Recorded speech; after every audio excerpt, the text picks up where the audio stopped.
good. All right, man. Listen, you know the deal. MIC podcast, man, episode 185. Everyone is a master of their own creation. To give you a little bit about our guest today, I went to go pick him up in the lobby, and he was walking with security like, we recorded here for, however many years. And I didn't know he owned the place until today. he was walking around like just chopping up with security, man. We have one of the best financial advisors around, Dave Freeman, in the building, man. Dave, thank you. Let me shake your hand on camera one more time, sir. Thank you so much for coming through. I know you're a very busy man, so just stopping in here for this conversation, man, is much appreciated, man. I appreciate the invite. Absolutely, for sure. I mean, just on a just a lighter note, how are you living? How's life been for you? Everything is going. It's right here with the mic a little bit. Oh, everything's going well. Just welcomed my second granddaughter into the world. Wow, congratulations! That's incredible. That's exciting. Just a new opportunity to keep the name legacy going, and you just start to see what the next generation is going to be. Yeah, right. And you try to lay that framework to set them up for success best you can. For sure. No, God bless. That's incredible news, man. And congrats again.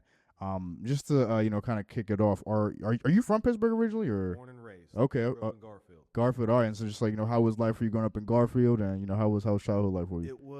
It was challenging. Mm-hmm. From a financial standpoint, there were a lot of things that I wanted as a kid that I couldn't have, and I know my mother worked very hard. My mother and my aunt raised me. They worked very hard to give me a safe and clean home. But there's just certain things that, when you don't have a lot of resources, you just can't provide. Right.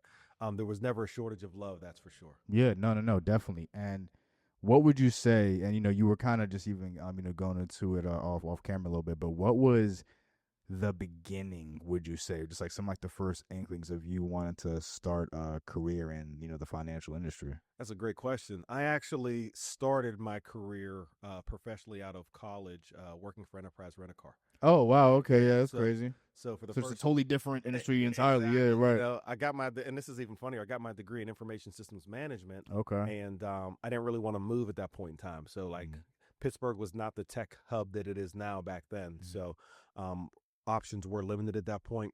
So I had a good friend of mine who already worked for Enterprise. He was already a manager by the time I graduated. And he said, while you're waiting, you might as well, just at least get some management experience. And I said, great. So rented cars for about a year. Okay. And then I transitioned into car sales. Okay. So I sold cars for about 3 years, then got into finance. How'd you like sales? Like was it for you? Did you have like a knack for it, or? Well, I had some sales jobs before. Like I was one of the infamous phone salespeople. Okay. Called selling. I worked for a company called Dial America. Okay. And we would sell anything from DirecTV subscriptions to Time Magazine to knives. Like yeah, exactly. Yeah. So really developed some thick skin. Like sure. On early, but But sales has always been, kind of something that I was good at. Okay. And I kind of, when I went into car sales, it just kind of carried over. Yeah. But the big opportunity for me was when I started working in the finance office. Okay. And kind of understanding how the bank interaction worked and how credit impacted people's, buying power and, debt to income ratios and all that stuff. And you start to kind of build this understanding around how that works. Mm-hmm. And I was fortunate enough that in my time at Enterprise, I made some other connections, and I went from Enterprise to work for BMW. Okay. And I ran the finance department at that dealership for about 7 years. Oh, that's crazy. Okay, nice. Yeah. So, you fast forward to 2020, and I had an uncle that passed away from COVID. I'm sorry to hear that. Right? Yeah. Thank you. And it was a challenging situation because COVID in and of itself was a nightmare for most of us. Insane. Just an insane time period for, everybody. Exactly. Yeah. So we're planning a funeral, it's COVID, so we know there's not going to be a lot of people there. Yeah. Obviously the costs are still the same. It's crazy, man. And, he passed away with no life insurance. So no life insurance. He had a disability event prior to his passing. So there were multiple opportunities where he could have protected himself better than what he did. Right. And lack of knowledge. You know, like I attribute it to nothing, not stubbornness, not resistance, just not knowing what the options were. Of course, yeah. And that led me to number one, say, okay, let me make sure I got, you know, my insurance together. Yeah. And that's whenever my relationship started with my advisor. Okay. And he recruited me to the company that I'm with now. That is super dope. So just like even when you were working at Enterprise and made the jump to BMW, did you like, were you looking at like the finance industry already, or was it just kind of like opportunity that just kind of came to you, or? Not necessarily, Okay. you know, it was just one of those things where, you know, I presented well, you know, Yeah. and as we had conversations, he just thought I had the knack to do it. Yeah. And then kind of when he mentioned it to me, I reflected back to something else. I said, well, I've sold BMWs to a lot of financial advisors. Okay. So I guess they make money. Yeah. Right. Yeah. So Right. they make money. And then the second piece of it was, you know, when he expressed to me the passion behind why he does the job. Okay. You know? So yeah. Right. It was righteous. Yeah. exactly. Yeah. Right. You match the opportunity to be compensated for providing extreme value for people. Exactly. And, you know, what else could there be? Yeah. I mean, if you're looking to excel in that field, 100%. you know, it's kind of, you got to have the passion to want to help people. 100%. So would you say that you had good instincts with money prior to you getting a career in the financial industry, or? Absolutely not. Okay. So, that's well, real. I'm yeah. right. Interestingly enough, I tell this story too. When I was in college, I graduated from Slippery Rock, but I remember, I'm gonna date myself here, but they would give away calling cards. Okay. Like we didn't have cell phones back then, right? So you could buy like a prepaid calling card with like 1,000 minutes. Right. Okay. Right? You know what? Yeah. So, like I'm like kind of on the cusp. Like I just remember calling cards. Exactly. Right. Exactly. That's crazy. So you'd be walking from the mess hall, and you know there'd be someone out here said, "Hey, you guys want a calling card?" Yeah. Absolutely. You know, you want to call your parents or call your girl back home or whatever. Yeah. And you fill out an application, and boom, you know, a credit card shows up, you know, 3 weeks later with $1,000 limit. Yeah. Wow. And you know, you're a stone throw away from Grove City Outlets. So, yeah, man. So it ended poorly, you know. And so I ended up having to recreate myself after college. And you know, a big piece of that was when I went to work for Enterprise initially, I couldn't buy a car. Yeah. Right? I wasn't in the, you know, I didn't have long experience. The irony, like, exactly. Yeah. I couldn't get a car. My credit was bad. So, you know, that really kind of made me dive into that stage of my life. Okay, how does credit repair work? How do I pay these people back? You know, if something's wrong, how do I fix it? So that was a piece of my process as well. Interesting. That's such a that's such a setup just to give college because $1,000 credit card. Yeah. That's insanity. Like, and my mother told me, she said, "Don't get any credit cards. Don't get any credit cards." Yep. What do I do? Get a credit card. Yeah. Goodness gracious, man. So you know, like as you're you know, just, you know, kind of building your career, like, did you have any mentors, like people that, like, you know, you looked up to, people that, like, you know, guided you in the industry? In the industry, you know, not really. Yeah. I will say, for relative to the car business, my general manager and the owner of the dealership I worked for, you know, they were, I really admired, you know, their professional success. So I learned a lot from them. And, you know, obviously just kind of, you know, to have a dealership and run that type of operation, you have to be put together and kind of know what's going on. Sure. So, yeah. Right. So informally, I did get a lot of mentorship from them. You know, to go back even further, when I played college basketball as well. Okay, dope, nice. What position? I played small forward. Okay, all right, yeah, okay, word. All right, slasher, Bob. All right, okay, all right. Go back. All right, word up. I respect it. I can't jump over a painted line. Yeah. But I remember, and I started with my church. Okay. So my church, and we would play like a lot of the local rec teams and things of that nature. So we scrimmaged Ammons, and one of the coaches from Ammons said, "Hey, man, like, you have the build to be a good player. Yeah. You just are probably going to need some more coaching." Yeah. And I remember having to convince my mother, because like I said, we lived in Garfield. Ammons is on the hill. Yeah. You know, hill bad. Yeah. You can't go there. Yeah. So it took a lot of convincing, and you know, a couple of deacons from our church, you know, kind of gave the endorsement to the guys that were running Ammons Recreation Center. You know, Mr. Clarence, I don't know if you're going to hear this, but you know, he was pivotal. He did an amazing job. He's recently retired a few years ago, but done so much for so many kids on the hill. Jeff Cheatham, who was one of the coaches there. You know, he did a whole lot to help me in my growth there. So, And then ultimately, when I went to high school, I went to Shinley for 2 years. Then I went to Vincentian Academy. That's where I graduated from. okay. And my first coach at Slippery Rock was a gentleman by the name of Anthony Jones. Okay. And he was from Chicago, right? And you figure, you know, you see a 6'6" black dude living in Slippery Rock. It's like, how does this happen? Pump that dog up. But I know, right, Scott? How does this happen? Yeah, exactly. Like, you actually live here? Yeah, right. But he was one of the best men I've ever known. Nice. You know, Yeah. just as far as just a good dude. And he taught me a lot because I did have some issues with discipline early in my career. Yeah. And he helped me face those issues and Yeah. move forward. Just like as far as like spending or just like. Well, no, just as far as just being, you know, growing up. Yeah. I mean, just fair play, man. Yeah, super exactly. real. Yeah. Yeah. So those are some of the major influencers, you know, kind of early in my life. And then, like I said, you know, when I was in the car business, there were a couple. I always wanted to model myself after people that were high performers. Yeah, for sure. Yeah, makes whether sense. they knew they were mentoring me or not. Yeah. You know, if I ask you a question and you give me an answer, guess what? You're kind of my mentor. Fair enough. And, you know, like I even kind of agree. It's like if I can, you know, come to you for knowledge, like you're already in the, you know, on the mentor checklist. Like, absolutely. You know what I mean? So I definitely respect that. So, you know, you're in the financial industry, right? Like, you know, you're doing your thing. Was there anything just like eye-opening, just, you know, regarding finance that you know, learned when you're initially just getting started in this industry? Yes. So 2 things come to mind immediately. Okay. Number one, the amount of testing you have to go through to become insurance and investment licensed. Okay, interesting. I speak a little bit about that. Okay. So you have to pass a test which is called the LAH, which allows you to sell insurance. Okay. And then you have to pass. There's a couple different tracks you can go for your investment license. You can take you have to take the SIE. Okay.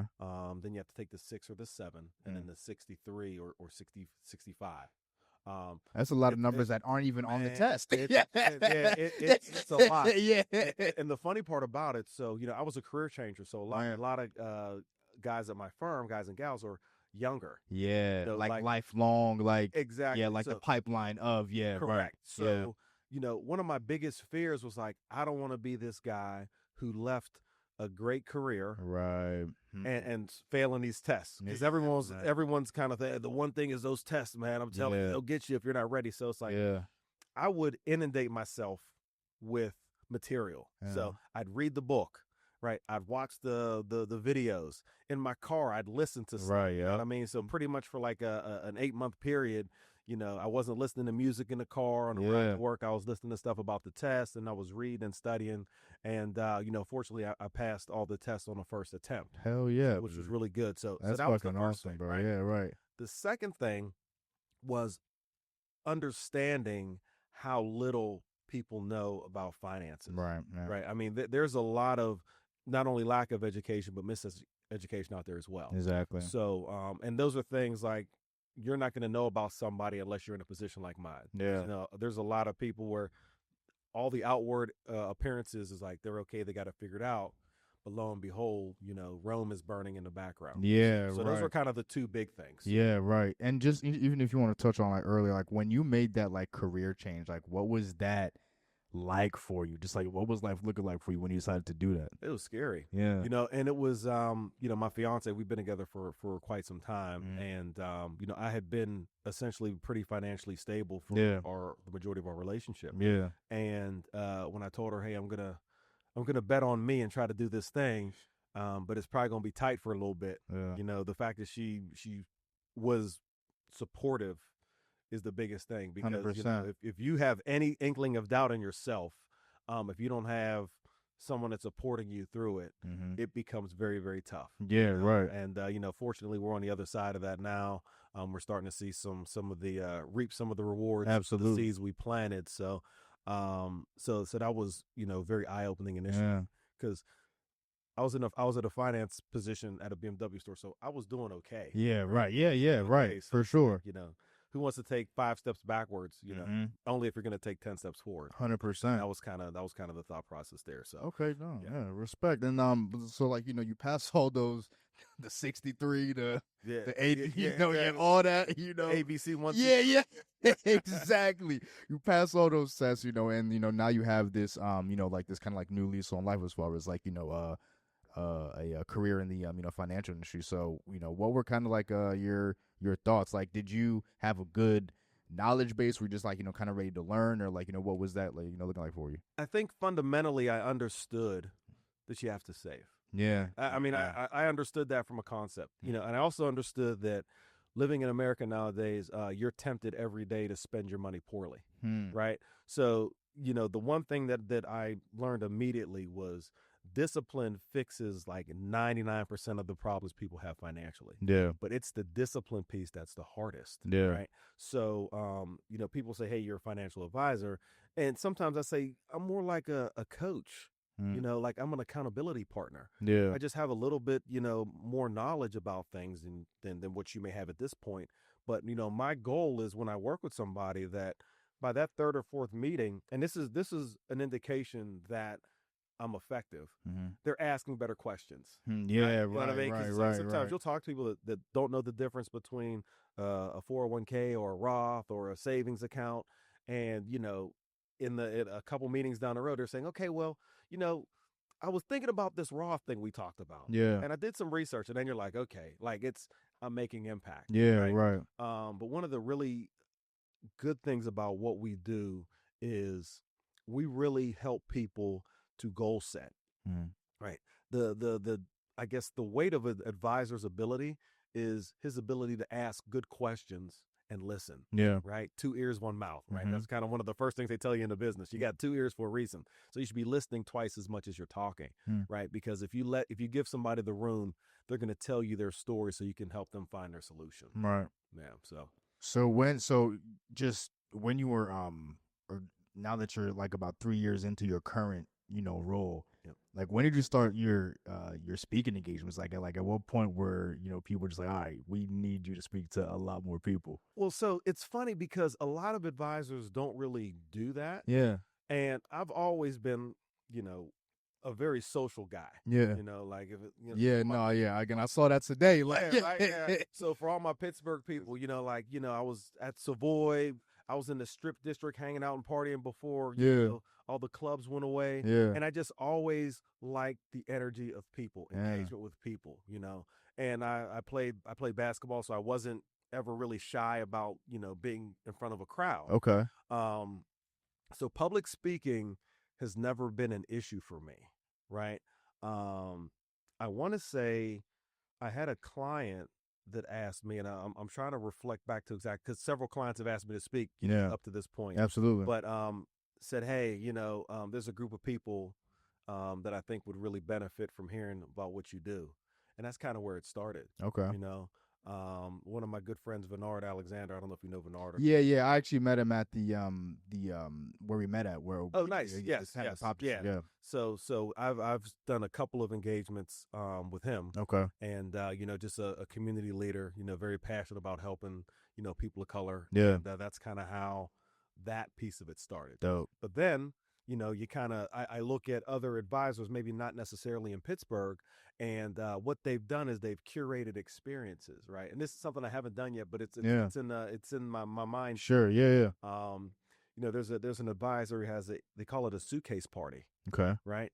So he'd have like all of his A+ clients come out and bring a suitcase, and it'd be like some exotic location, like an airplane hangar or something, right? Okay, so, all right. They'd come out and they'd bring a prospective client out, and they have a good dinner and they drink and all this stuff, and then at the end of the event, they have a drawing. Okay. And basically, whoever wins, take your suitcase, get on the plane, you're going somewhere. What? Right? Yeah. So that's kind of crazy. Yeah, that's like next level, right? Yeah, that's super next level. Yeah, I thought that was cool. But that's I also dope. thought about I work with a lot of business owners. Okay.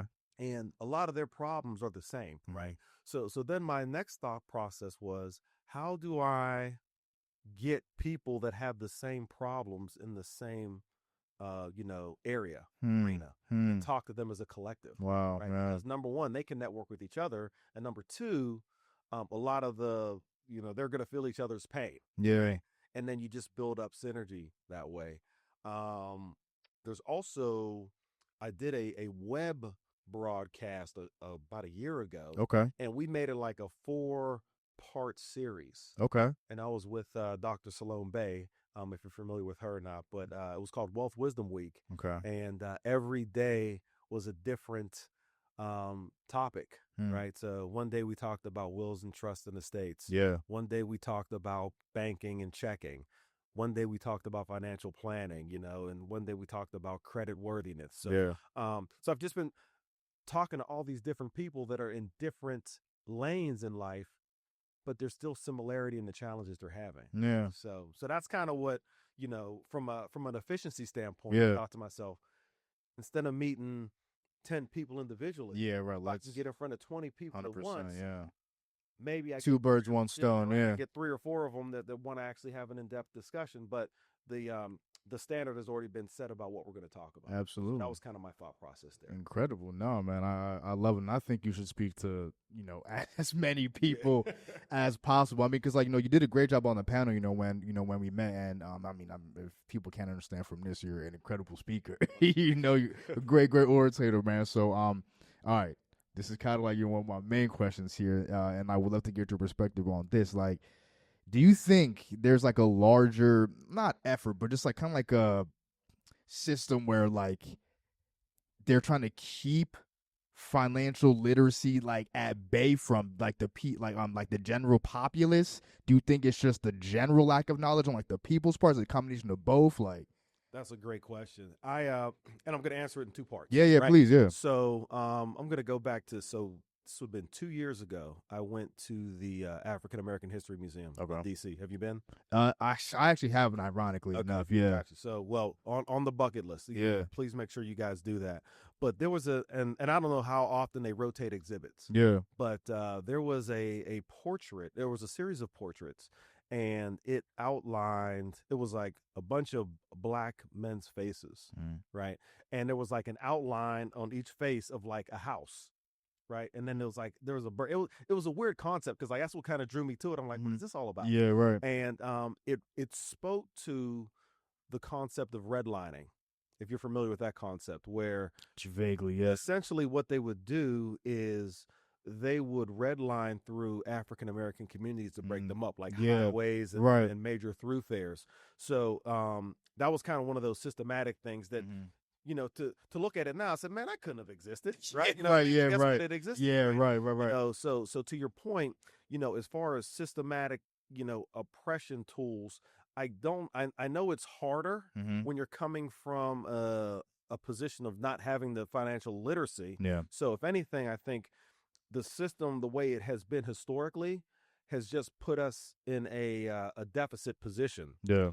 But now the good news is, and I tell everybody this, the knowledge and education is there for you to go find. Yeah. You know what I mean? Like it's to the point now where you really can't hide it. Okay. Right? All right. Conceptually, there's so much stuff out there. So yeah, right.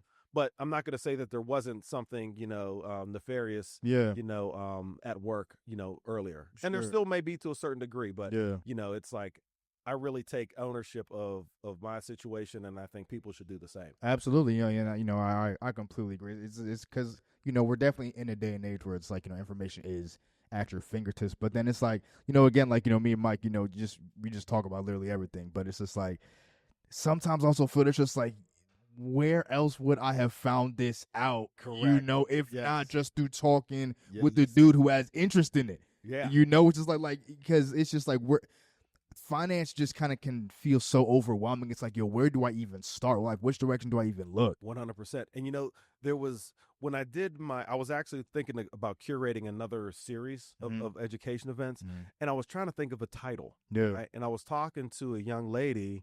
And just so happened I was telling her, hey, I'm thinking about this idea.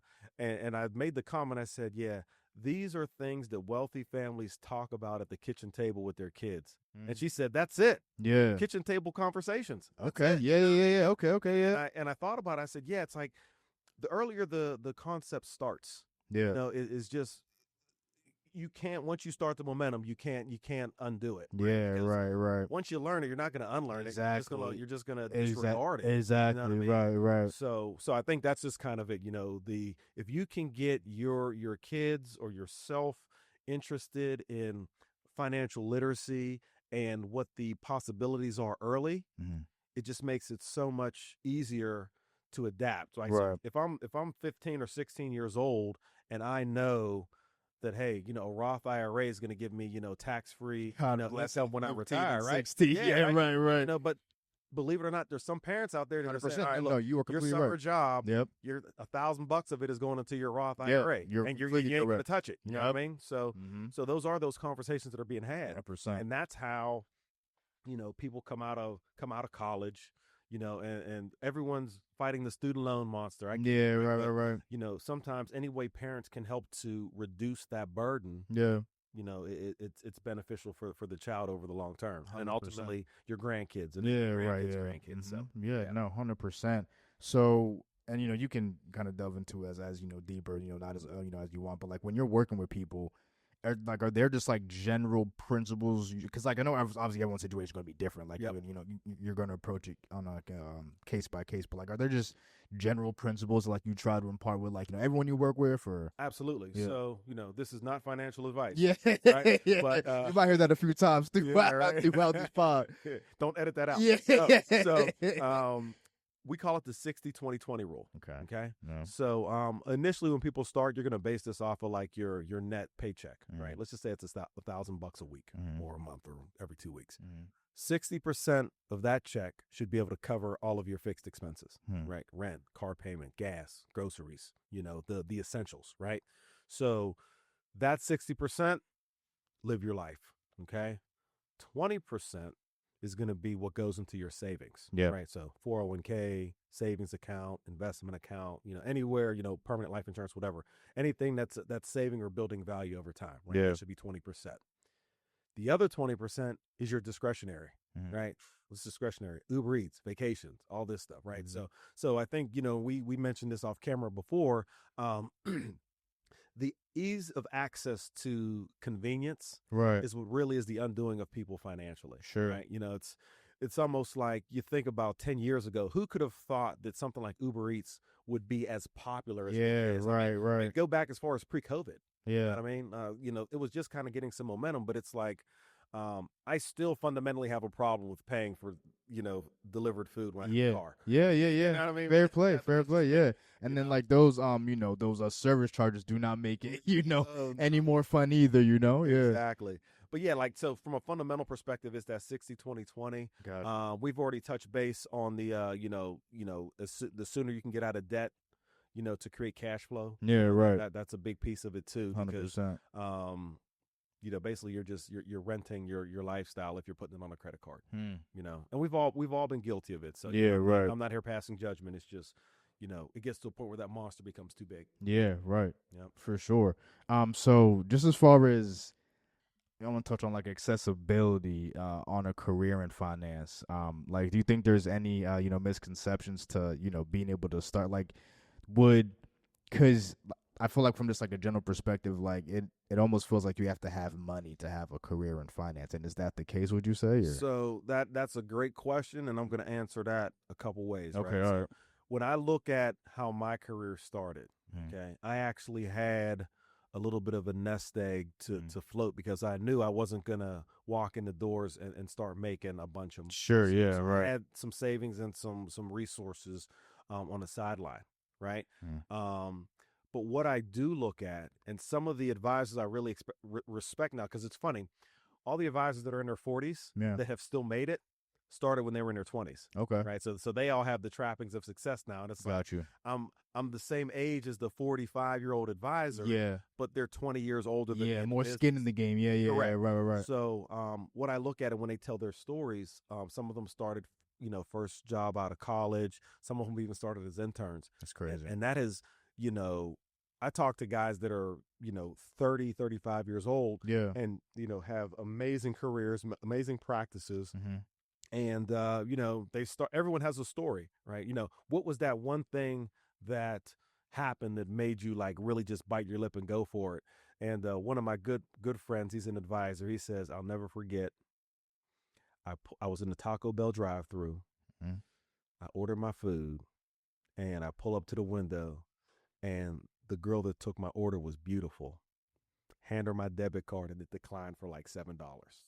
right? Yeah, So right. it was kind of one of those like, okay, never again. You know what I Yeah, mean? right, That's kind of right. when he really went after it, and he's doing amazingly well at this point. Yeah. But I said that to say there's a couple of ideal situations. Number one, I think if you come out and it's something you want to do out of school Yeah. while you're still living at home, bills are probably limited, or you Yeah. have some sort of support network in place. That is probably the most ideal time to do it, in my opinion. Mm. The flip side of that is you probably don't know a lot of people with money at that age. Fair play. Yeah, right, yeah. So it's like, I can start this now, but I'm going to be talking to a bunch of kids like me that, are still living at home and don't have money, right? Not necessarily true, because like I mentioned, just to become investment licensed, there's a ton of education you have to, and tests you have to pass. Yeah, right. right. Now, beyond that, there's a bunch of designations you can get. You can become a CFP, certified financial planner. Okay. You can become a chartered, there's a designation for pretty much every aspect of financial planning. Yeah. And what I've learned is, regardless of age, and almost more so, sometimes older people can respect a young person that's very knowledgeable and Right. Yeah, for sure. Yeah. So it can almost become your superpower depending on your demographic. Yeah, right. It's almost like, well, when I talk to somebody young, these grays that I don't necessarily love, but they give me It's credit. experience, man. That's what I'm saying. Yeah, right. It's wisdom. Yeah, but also on the other side of it, when you're talking to high achieving professionals that have had long careers and built businesses and all these things, they can be impressed with someone that's younger that is very, very knowledgeable. Right. So, long story short, yes, if you want to get started in this career, it's probably best to have some money on the sidelines to hold you over. Sure. Have a strong support network at home, or start early when your bills are small. Yeah. So, and so to even surmise it, just preparedness, planning. Yeah, I mean, just like kind of be steadfast in that approach. So like, was there any So you mentioned that there's many different designations, like within the financial planning and financial advising field. Yes. So we work in property management, where I preach to people, if you want to get into property management, you start at a leasing agent or even a front desk, because you will build up. Even in a bank, if you start as a teller, you will at least be able to get money within that field, learn the basics as you are trying to grow within that field. Yes. What is that for financial advising and financial planning? Okay. What is that entry-level thing where I'm making money, have a little bit of an essay, but I am making an hourly rate, and I'm gaining the knowledge within that field? Yep. So, that's a great question. And, every firm works a little bit different, right? A big driver of the way advisors are compensated are two ways. Number one is commission on fixed products like insurance, annuities, things of that nature. But also there's a concept called AUM, which is assets under management. So whenever you manage money, you pay a percentage of that, ongoing. Now, if you want to go back to kind of where do I start? Okay. There is, and I'll use our firm as an example. There are several different, I don't want to say admin only, but there's support roles you can find within a financial firm that can give you those experience. Like, because I think one of the biggest things that's a superpower of people is just being able to be pleasant and make the client feel like they're the only person in the world. Right. And so when anyone tells you, like, you hear people, it's not customer service, it's customer success, right? So you can find those types of positions where you're actually working with clients that are being serviced by an advisor, right? And if you're you're with an advisor that, you can say, hey, at some point in time, this may be a career I'm interested in. He's going to become a resource for you. Okay. Because you're going to hear, okay, client A wants to transfer 50,000 out of her investment account, put it into cash, or all these things. You're going to start hearing about all these money moves. You're going to start understanding how this money moves and operates. They want to take a policy loan from their life insurance, process that. And you're going to see all these different mechanisms and levers that people pull to move money. And to your point, it's something you're getting paid for, right? Now, a lot of advisors and advisement firms will also cover at least a portion of your testing, right? So wow. it's Okay. like, okay. All right. Yeah. Right. Okay. Because like we have a team of support staff, and they're all encouraged to go through the same level of testing that an advisor will go through. Okay. Right. Because what ends up happening is when advisors talk to advisors, good things tend to happen, right? Yeah. So if an advisor is talking to a support person that's extremely knowledgeable, I think the synergistic effect is going to be better ideas come about, right? Because nobody's perfect, right? We could miss something, But to your point, I hope that answers your question. But from a standpoint of, how do I get in so I can kind of see how the machine works before I dive in? Right. It would be for some type of support role Okay. at a firm. Yeah. The next level up from that would be like an associate advisor, which is essentially a role where you're a salaried employee, not commissioned, but you do a lot of the same things an advisor does. So technically you work for an advisor. Okay. Got you.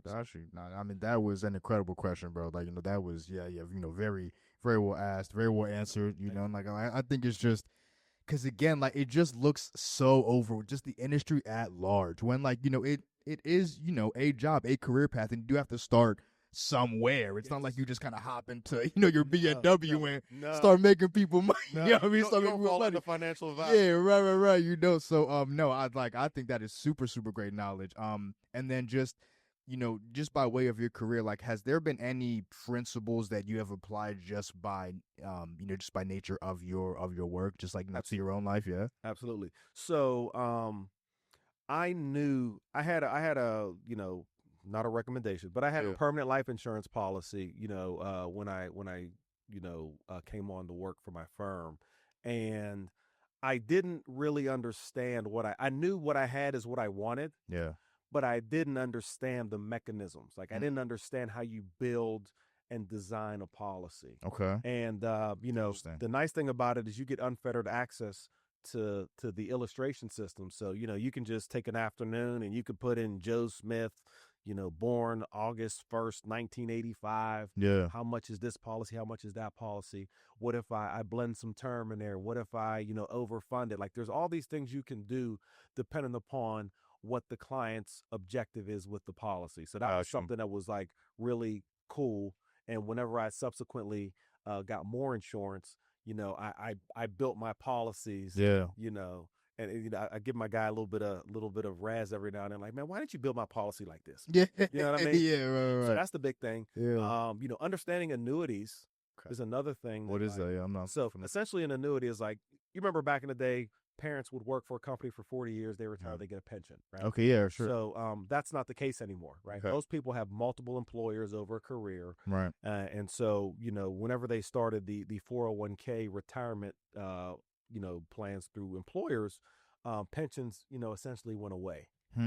But that's why people would stay at a job for 40 years just so they could qualify for their full pension. Yeah, right. That's crazy. What an annuity does is you can actually build a fixed income into your retirement, right? Okay, You'd have to, since there's an employer not funding it, you fund it. Right. And what we find is a lot of people closer to retirement tend to appreciate, steady, stable income more than, like young people that want to see these big returns and are more willing to take risk. The older you get, typically, the less you want to onboard risk. Yeah. So, understanding how annuities worked was cool. And understanding, the rule of 72, just with regards to investments, it's like you have to be in the game, right? And the earlier you're in the game, the better off you're going to be. One of the really cool illustrations that we share with clients or prospects is how quickly can you save $1 million, or what would it take to save $1 million if you started at 25, versus if you start at 35, versus if you start at 45. And what that does, it actually shows you how the power of compounding essentially ends up doing the majority of the work when you start early, right? So it's like, hey, people say, hey, when I make more money, I'll save more, right? And that's kind of a bad mentality to have, because you need to be saving now. Now, because the luxury of time and that compounding effect is something that typically can't be replicated. Right. So 100%, man. This is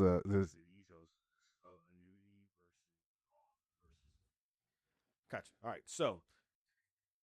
Yeah. So Michael was asking, like, could you just separate the differences between an annuity versus a Roth account versus a 401k account? Yep. So an annuity is basically an account you fund. Okay. And while it's growing, that's called the annuitization period, right? So that's whenever it's growing, Depending on the company, there's going to be some type of, return on the money you put in.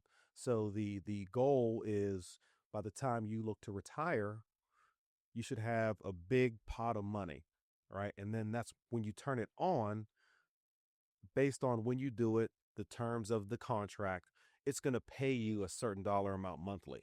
Okay.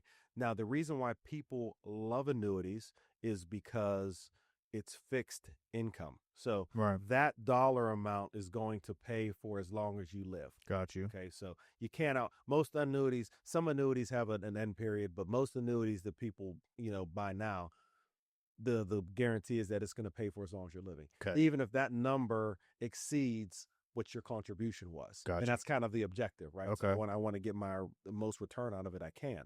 Right. So that's stable fixed income. Right. That's where the annuity piece fits in. Right. Now, when we talk about a Roth versus a traditional IRA or a traditional 401k, right? What a Roth is I'm taking money today. I'm going to pay taxes on it. I'm going to put it in this special account, which is a Roth account, that is going to grow tax deferred. Okay. So it grows tax deferred. As long as I make it to age 59 and a half, I can take the money out that I put in plus any market gains that it's made over that time frame, tax free. Okay. Right. So that's why people like the concept of a Roth. Right. And when you compare that to a 401k or traditional IRA, it's kind of the opposite. Okay. I'm taking the tax break now. Okay. And then I'm deferring the taxes on the growth. Got you. So you don't get taxed on the money you put in for a traditional. Correct. Okay, so I'm not paying taxes now. Got you. But if you want to take it out, when I retire, my Roth dollars will be tax free. My traditional investment dollars are going to be taxed. So here's why the traditional, which one do you think is better? Between Roth and there's not one that's better or worse per se. Okay. It's all about preference, I guess. Preference, yeah, right. So, and this law is going to be changing in the near future. But right now, if you have an employer-sponsored program, right? So basically, let's just say if your employer, you put in 3%, they match 3%. Right. That's the enticement of doing a traditional 401k. Right. So right. I want to get that match. Right. Them to contribute. Right. And I'm not paying tax on it now, so my checks today are a little bit higher. Right. I'm not paying tax. Yeah. Right. I'm not paying tax now. My employer's matching my contribution, and I'm not paying taxes on any of the gains until retirement. So essentially, it's the deferment that makes those attractive. Makes sense. Okay. Okay. It's just if you don't plan and structure it properly, you could find yourself paying a lot of taxes later. Interesting. Right. Okay. Now, here's another cool thing. Most employers now allow you to just keep in mind the 3% match versus the 3% contribution. They allow you to say, okay, my dollars are going to go in Roth. I'm going to pay them now. Whatever they match is going to be traditional and taxed. Right. So I'm putting in Roth dollars. They're putting in traditional dollars. So the only tax I pay is going to be the growth on the Roth, on the other. Okay, got you. All right. Traditional. So, okay, yeah, right. Yeah, okay. so there's a couple ways you could do it, but they all serve a different purpose. Yeah. We're never not going to pay taxes, right? So it's like whoever figures that out, let me know. Yeah, sometimes you're paying something. Golly, man. But there is a lot to be said about optimizing and minimizing your taxes. Yeah. When we deal with wealth clients, that's their big thing, right? So right. I don't want to overpay in taxes. Right. So, we kind of talk through in detail about, the types of accounts that, Roth and et cetera, that help to minimize their tax liability later. 100%. And yeah. Did you? Yeah. What are your general thoughts on short solution? Good question. Yeah. Okay. Yeah. Oh, yeah. So, yeah. What are your thoughts on life insurance and just like the different options that people can or just that are at people's disposal when build that policy for themselves? Life insurance. So, and I'm going to answer this with two different types of insurance. Yeah. But life insurance, number one, I think is critically important. And as I mentioned earlier in the pod, one of the reasons I got into this business because I had an uncle that died with no life insurance, right? So that's always kind of become a passion project for me, making sure everyone that is healthy and able-bodied to get some type of life insurance. No. Now, when we talk about the types of life insurance, right? You have term, you have whole, and you have universal. There's a lot. There's index universal. There's variable universal. So that's kind of a quagmire of different options there. But conceptually, the differentiation piece is going to be term versus a whole life product, right? Okay. So most of my clients, we start with either term only or a combination of term and whole life, right? Okay. Because one of the things that's critically important about when we talk to clients is, what do you want to have happen if, pardon the term, if you walk outside and get hit by a bus today, right? What do you want to have happen? And most people don't really think through that. Like they say, okay, well, I got enough money for a funeral, maybe pay off the home mortgage, right? But, depending on your family situation, right, you may want to, you should want to replicate your income for your surviving spouse, at least until the kids are through college or for however long you want to do that, right? So that ends up making that number typically larger than what most people anticipate, right? That's when we talk about the majority of the death benefit typically lives in your term insurance, right? Because term coverage is inexpensive, right? Now, when we talk about whole life, there's a couple of different thought processes there, right? People that like whole life insurance like the fact that, hey, it grows. The death benefit grows year over year. It starts to grow a cash value. What some people dislike about it is that process is slow. No. The other thing that people really enjoy about it is because that growth is typically based on the company, right? So that's why whenever you're looking at a whole life product, you want to look at like a mutual company, right? Because you're mutual company, you're a part owner, right? So those are things that are important to consider. So I think everyone at some point in time should have some level of whole life coverage. I was gonna say, like, when, like, is there like a ideal starting period, or just like as soon as you can, or as soon as you can? Yeah, right. And the reason why I say that is because just like when we talk about the potential of compound interest with an investment account, you have the same timing. The sooner you start, the quicker that process starts within a policy. Because as policies mature, the rate of return looks better and better over time. Makes right? sense, yeah. So from a standpoint of a death benefit that you can't outlive, that's where you want your whole life. As far as the death benefit, if something unexpected happens immediately, that's where you want to have, a term component to kind of do the heavy lifting as far as the death benefit amount. And you want to make sure whatever company you work with, that the term coverage they offer you is convertible to a suitable whole life option. Got you. And then thirdly, which this is kind of a mutant of whole life, is going to be either a variable universal policy or index universal. So IUL is what you typically hear on the TikTok. Okay. And basically what that does is it's like a whole life concept in that it grows a cash value, and you technically can't outlive it, depending on how it's structured. But the difference there is, instead of the dividend that helps the cash value and death benefit grow be based off the business, it's actually invested, right, in a separate account. So, you're kind of getting some investment exposure along with your life insurance. Some people like to mix those two. Some people like to keep their safe cash in their policy. So it's all a matter of taste. But when I say that, I think there's a proper placement for all products. I think term insurance gets a really bad rap. Why say that? Just because people's, normally the experience has been they either outlive the term or they stop paying for it, right? Gotcha, So what happens is, if you outlive the term, like if you have a policy that's going to cover you until you're 80 and it's term, you live to be 81, guess what? You have no insurance. And odds are that's crazy. you're probably, it's going to be hard to get you insurance at that point at a reasonable price. Wow. So that's why there has to be a planning component that says, okay, well, at least we have a strategy that at least some or all of this term coverage I have, we're going to convert over to a product that's going to last, my lifetime. Yeah. So that's kind of my thought process on insurance. I think they all play a part. Yeah, definitely. Like, do you think that people, like, just like with their life insurance, like, do more people have it than not? Like it's just like what's kind of like the statistic on that? I think more people than not have some type of insurance. Okay. But it's typically not enough. Yeah. Because a lot of people say, well, hey, I have insurance through my employer, right? Okay. Well, how many people die in their working years. Like Yeah, normally right. you're going to die after you retire. So Yeah, guess right. what? You leave your job, you don't have insurance. Right. So it's always important to have some insurance that you own. Yeah. Right. The other piece of it is more and more I'm finding people not qualify for insurance at younger ages.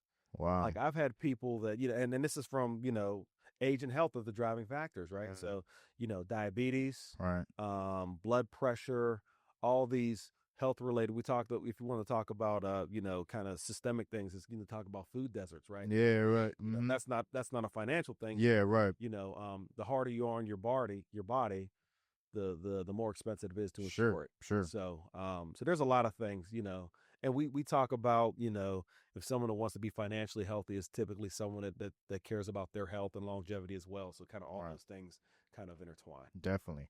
I know we've talked about a lot of specific, financial tips and like scenarios, but like, are there any, universal, I guess, principles that people could follow? You kind of touched on one earlier as far as just, saving. Like I think that's a pretty universal, thing that people have a general idea of. But is there anything else that people may or may not be aware of? Or I tell people the aspiration should be that your savings is your biggest bill each month. yeah, Right. So when you get to the point where like your biggest bill that you're paying first is to your saving and investments accounts, you're probably in a pretty good position. yeah, Right.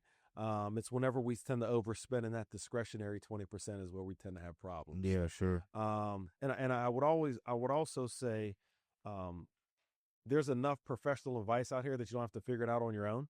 yeah, There's a lot of advisors out here that do fee-based planning if it's something you want to pay for.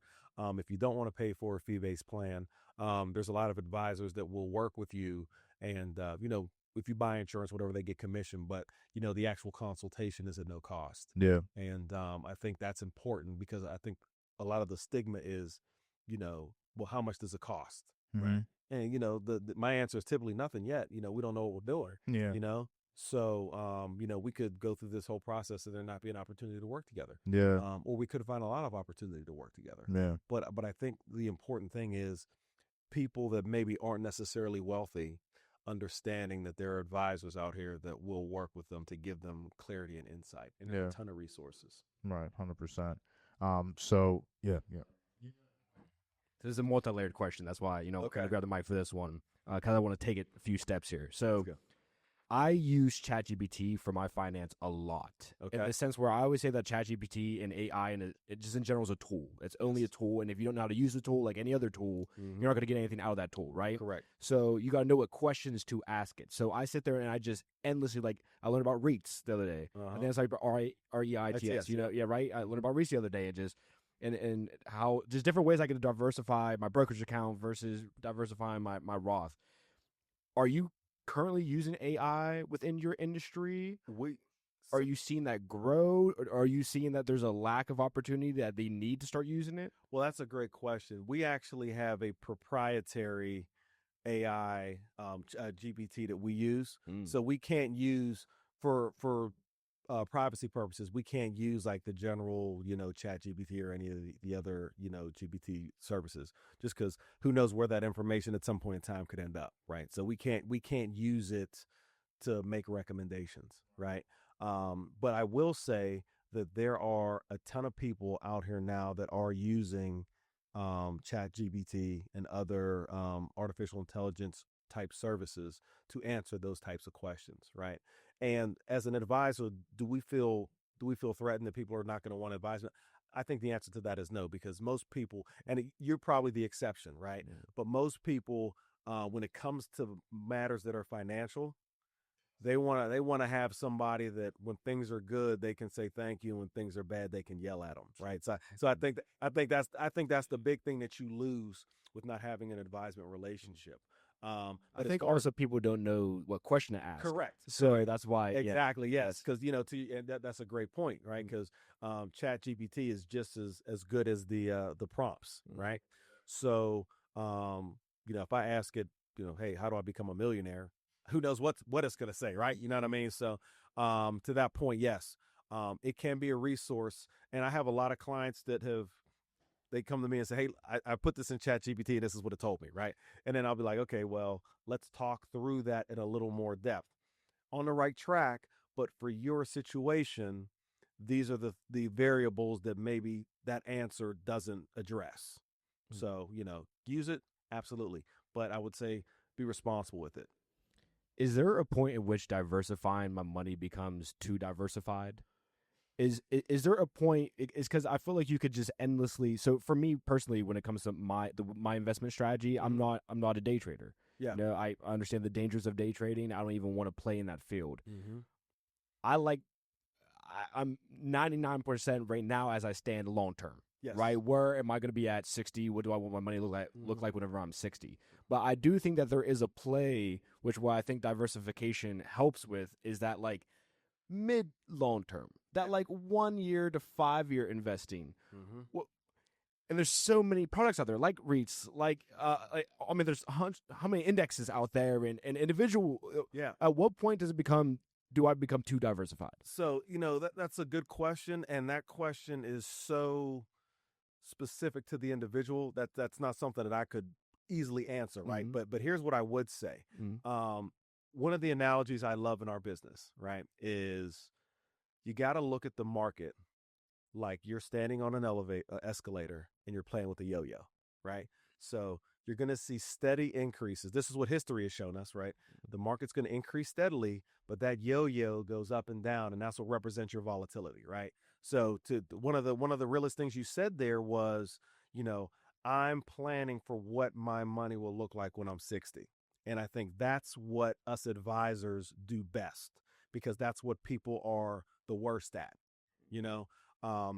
They can't, based off whatever financial situation they're in, they look at, okay, I got to get the bills paid for this month, and then next month I'll worry about next month, right? Mm-hmm. But what we do is we look at buckets. Like we use buckets for a lot of different analogies in our business, right? So, for goal setting, short-term, midterm, long-term, right?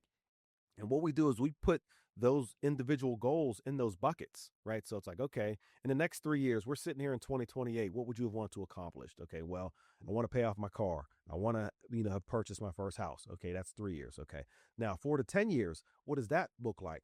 Start a family, buy my first business, do this. That's in that bucket. The long-term bucket, 10 years and beyond, first thing I put there is retirement. Right. So you're going to want to retire at some point. That doesn't mean you're not working. Right. But, whatever, mindset you have around retirement, maybe you could become a consultant. Maybe you work 2 days a week, whatever, but you're going to want to retire. What falls into that bucket? And what we do is we become the architect of how each of those buckets and those goals is addressed. Right.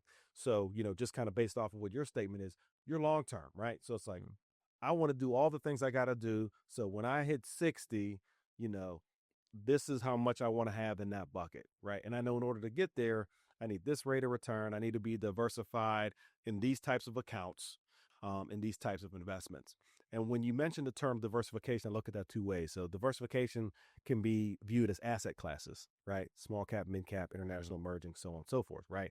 But it can also be spread across the different types of accounts, right? Taxable account, Roth account we talked about, life insurance, cash value. So it's like double diversification, if that makes sense. Not an industry term, just made that up. But you're diversifying across the types of investments, right? And then you have them in different types of pots. So to make it simple, we would look at the age of 60 for you, the example, right? We want to have at least 3 to 5 years worth of cash, right?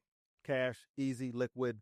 We're not worried about what the market does. We can pull from this resource if we need to, right? Then your next bucket's going to be your aggressive bucket, which is probably going to become less aggressive, but that's going to be money that's still invested, but that's that midterm, right?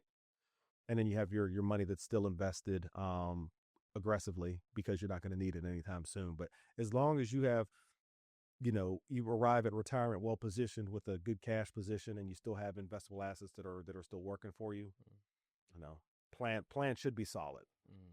How do you convince somebody that boring is okay?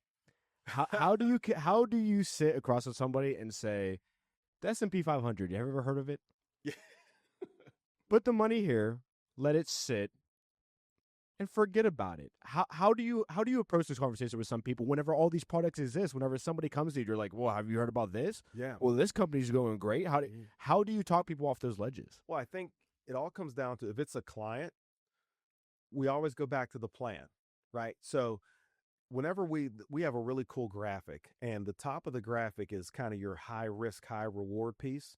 And we always want to give that to you, right? So I basically tell folks, based off of these foundational principles, as long as we're addressing these foundations, you have this bit of money to do with what you want, right? As long as it doesn't impact the other things that we'd established, because the other things we establish are the plan. The value is the plan, right? The boring is the plan, right? We leave enough room that if you want to thrill seek a little bit, you have the opportunity to do so. But time and compounding interest, not the sexiest thing in the world, but that's what makes the world go round. You know what I mean? So basically, that's just kind of, sorry, it's not more flash and bang. Yeah. But we give you a little bit, hey, all right, you got a couple dollars, you want to go buy some Bitcoin, go for it. You know what I mean? But yeah, it's just understanding that working with an advisor, you got to take the advice, right? And luckily for me personally, like, losing money trumps anything for me. Like, the fear of that will far exceed the thrill that I get from any, gain. Yeah. But even I'll sit there, like, because I have my Roth and I have my brokerage account. In my brokerage, I'm more diversified, which is a funny term whenever you're investing in the S&P 500, which is 500 companies. It's like, how could you get more diverse than 500 companies? You know what I mean? Which is funny in itself, But, I'm more diversified in the sense where, like, I'll invest into some individual companies. And, like, I'm even looking at my Google, and I'm up 30% this year. And I'm like, man, if I would have just put my money into Google, and then I'm also, cryptocurrency, and I have seen Bitcoin's trajectory in the same time that I've invested in other things. I'm like, if I would have just put my money into here, that's it. And it's so hard because there's so much noise out there. Like I was on the Bitcoin train early, I jumped off. Yeah, right. I jumped off. Yeah, right? Yeah. So I because you didn't have a magic genie, right? Telling you what it was going to be. Yeah, I actually think I was at a Brotherhood cigar event. And this guy's telling me about this Bitcoin. He's showing me all this. Like, look at this, man. This is Coinbase and blah blah blah. And like, it went up to, like, I want to say I bought it. It was probably like $7,500. Yes. Then it went up to like 20, and I was like, man, this is crazy. Then it went down to like 2, and I was like, party's over. Party's over. You know what I mean? Party's over. Yeah. But that's how. That's the picture you paint when people want to take on unnecessary risk, right? It's like, if anybody knows what the next big thing is, take that little bit of money and put it in the next big thing. If it's that big, it's not going to matter. It's going to pay off for you. But let's not spit in the face of what the reality probably is. Consistent investing over time is going to get us to the goals that we established. And you don't gotta use any numbers, but have you had a win in a company that you were like 15 years ago? You were like, man, this Amazon thing seems pretty cool. Or I have not. I have not. Yeah. It's funny. I was talking. There's a guy I used to work with at BMW, and we were both kind of hot and heavy in Bitcoin. Pre-COVID. And Bitcoin, Doge, all, like we're doing all that. So we're doing well. And let's just say he held on to more than what I did. Right. So it's one of those things where I was like, yeah. And I'm like, I think I told you about it. You know what I mean? Yeah. Right. Yeah. But, not financial advice. Yeah. But yeah, there's always going to be those things, and it's just consistency wins the race, man. And I can't preach that more than just staying consistent, understanding the plan.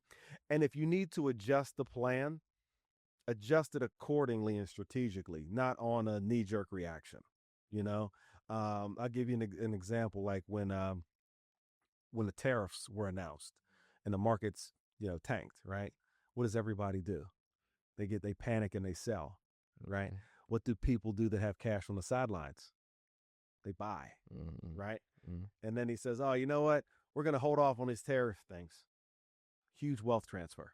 Right in front of our eyes. So, and those things are going to continue to happen, but that's why, people hate boring, consistent, stay the course, but honestly, it's what works. Now, this might be more of a metaphorical life question that's tied to finance. When do you take a win for a win? Let me give you the context of why I asked that, because I was investing in cryptocurrency, and there was one day where it shot up like $6,000. Mm-hmm. Again, I came from nothing, and that's more money than anybody has. Like my total portfolio was more money than people have in a savings account. Period. You know, Yeah. if you extrapolate that for everybody across the world, I traveled. I just got back from Thailand. They would be like, they would hate me, for the amount of money that was in that. And I really looked at that number and I said, man, that's not the number I had in my mind of what this could get to. I'm not selling. And then it went down, another like 8. And I, but then I was like, at that point, I pulled. Yeah. At that point, I pulled everything. And I said, you know what? Again, I told myself, like, this is more money than I've ever had in the savings account. Yep. More money than I've ever had sitting here. Let me take my win. Well, I don't know. Like, I don't know that really happens per se. Because here's what normally happens, right, in that situation, right? So it's like, you see this thing skyrocket, right? So you whatever X your return, right? You take some of that money, don't spend it, put it in something safe. That's what you do. You put it in something safe. So it's like you're at that point in time, you're playing with the house's money, So it's like, okay, well, if I put 10 grand in, for example, and it's up to 40, right? So 30 grand is the house's money, right? Don't want to lose it, but I don't want to potentially miss out on any more growth, right? Mm-hmm. So I mean, you just kind of have to kind of you decide where you want to cut it off at, right? Now, for me as an advisor, where the problem comes is like, that's not planning, that's gambling, right? Okay. So where is that fine line? Where is that fine line for you when you revise that this is gambling or this is planning? If it doesn't, because we make the plan, right? We make Uh-huh. the plan. So it's like, we're going to assume a rate of return of X. We're going to assume you're contributing this much. We're going to assume that by the time you hit the age of 60 or 65, this is there based off of a diversified portfolio, right? So anything we do outside of that plan that's extremely concentrated, like a particular stock or a cryptocurrency or anything like that, it's not in the plan. So it all becomes gambling, for us in that regard, as planners, right? Because we're planners.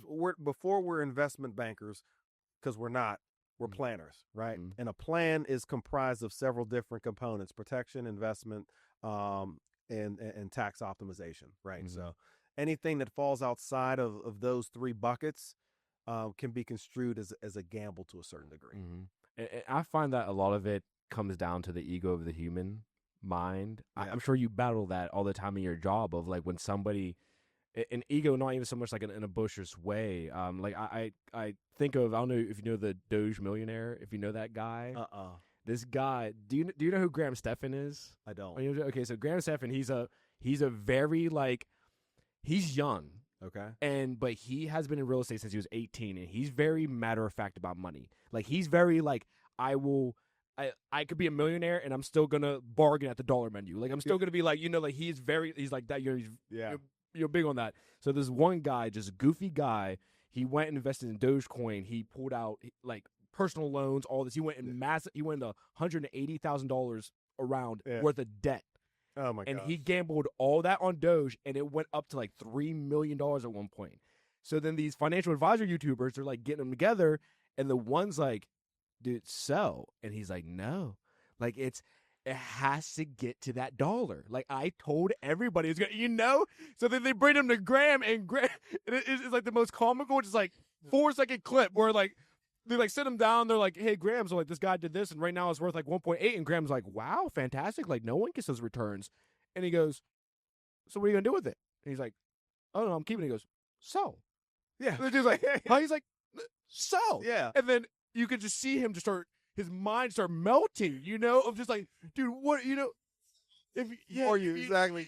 Right? I'm about to knock you out, take your phone and sell for you, So it's just, is there times where like you feel people like about to back away from the plan, and how do you get them back on track? Oh, absolutely. Yeah. So that's a great question, right? Because as life happens, you get that all the time, especially, when we position, like insurance as an asset, because it can be, like technically it's not an asset, but it can build a cash value within itself. But if it's positioned and someone's kind of gone down that path where like has some decent cash and I say, hey, I need that cash. I'm just going to cancel the policy.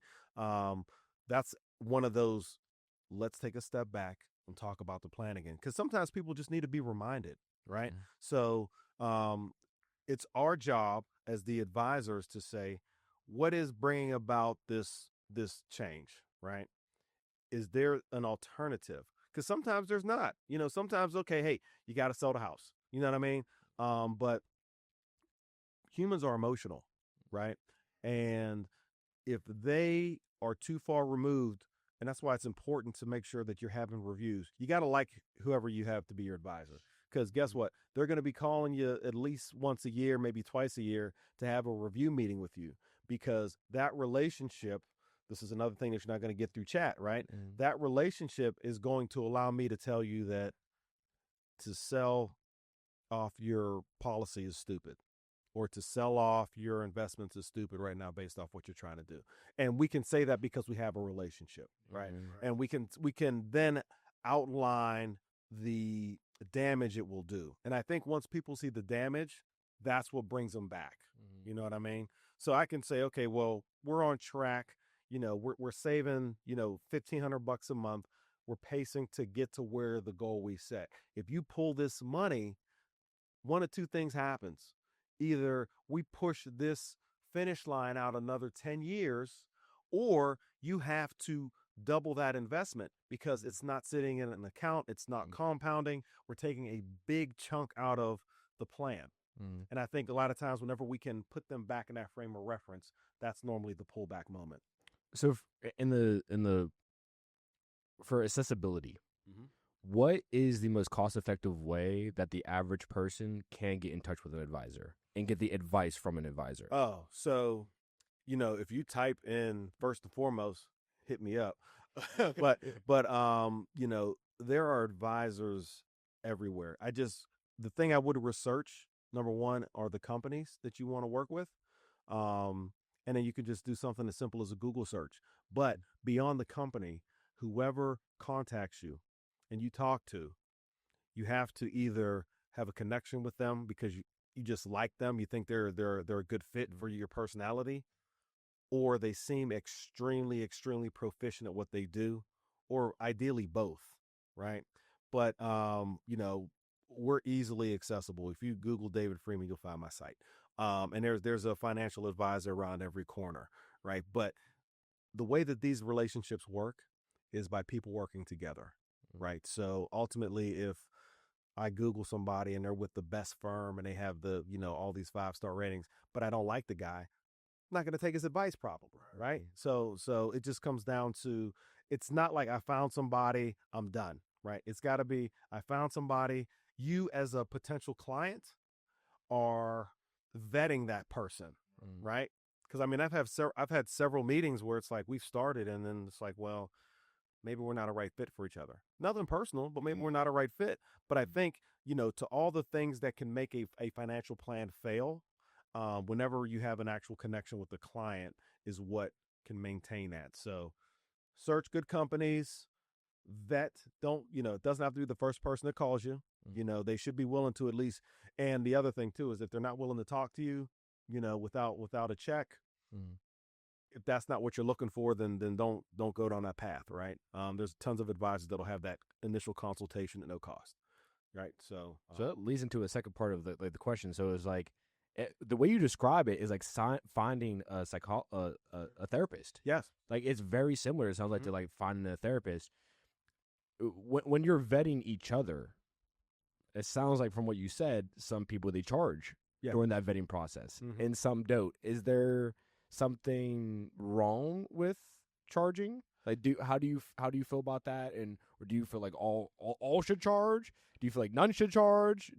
How do you feel about that? Well, I think a lot of advisors are going to more of a fee-based platform because of people that do a lot of their own research. Because there's 3 different types of clients, right? Well, actually 2 types and 1 won't. So you have the delegator who puts their trust in the advisor, says, hey, what you say is best. I'm delegating. You make the decisions. I trust you, right?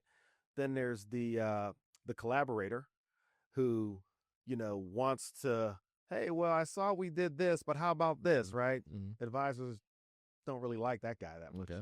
And then there's the do-it-yourselfer who just wants free advice, right? So to answer your question, a lot of people that have had a lot of do-it-yourselfers, they say, well, if I'm still spending the time to create a plan and listen and do all the things, you're going to pay me for my time, and there's nothing wrong with that. A lot of millennials appreciate, hey, here's my situation, give me the plan, I'll do it myself. And if that's what you're looking for, that's where I think a fee-based engagement makes the most sense, right? But to your point, the counseling, the therapy, like all that stuff, I think is where I don't have to charge you for that, because I think the value that we gain from each other is going to be realized over a long period of time, right? I'll give you two scenarios. So an older advisor told me, says, I knew I was doing the right thing when he had one of his best clients come in, close the door, said, hey, I just came back from the doctor. I got cancer. Is my family going to be okay? Like literally, that was the first person that he talked to after he found out about his cancer diagnosis, which is crazy, right? So not only are you his financial advisor, you are now a trusted advisor, right? I just had this happen to me today, and I'm not going to mention his name, but one of my clients sends me an email out of the blue. Haven't talked to him in weeks. He says, hey man, we got to get together soon. Just want you to know we're in Vegas and I just got married. Yeah. So serious. So that lets you know, like, those are the things that as an advisor selfishly are what make my job worth it. Like are they going to buy more insurance and investments? Absolutely. But guess what? You're doing the right thing. Right. And you thought to reach out to me because what we have started is important to your long-term success. Right. And so that's where, as an advisor, that's where you want to get to. This is a fantastic conversation. Thank you for your time. I want to personally thank you. This has been, so the last time I ever stepped in a podcast, and the only other time I stepped in a podcast was he was a rapper that he had, tattoos of all the dead people that he knew. Wow. And, I just wanted to take a moment to step on camera and tell him, I don't want you to be the next tattoo on somebody's body. Wow. It's been that long. That was episode maybe 40, Oh, wow. So, and that was 3 to 4 years ago, I'm honored, man. No, I'm extremely excited by this. Thank you for sharing your knowledge with everybody. I think this is super helpful for anybody to listen to. And I'm going to allow the, man here, the myth and legend, the host. Toby for pulling my coattail, man. Yeah, to close this out, man. Yeah. Man, listen, man, everything that happened on this pod is exactly what this podcast is about, man. I want to thank Dave for coming up, man. Thank you so much for just taking the time. Absolutely. I know you're a very busy man. This is just, again, just the point of the pod where you can tell people where to find you if you want to be found. If you're showing up anywhere in particular next, let them know. But just kind of like the floor is yours at this point. Well, I'm an old school guy, so I'm relatively easy to find. None of my socials are blocked. You can find me on Facebook. I don't post a lot of business content there, but you can still contact me, David E. Freeman. My Instagram is freesteel, FREESTEEL 42. And my LinkedIn is my name also. And my website is davidfreeman.nm.com. So. Beautiful, man. Listen, man, MIC Podcast episode 185, everyone is a master of their own creation. Ain't no got a mic came with this episode. That is going to cost a little bit extra. We'll, bill you after you watch. But thank you for watching, man, and we out, man. Peace.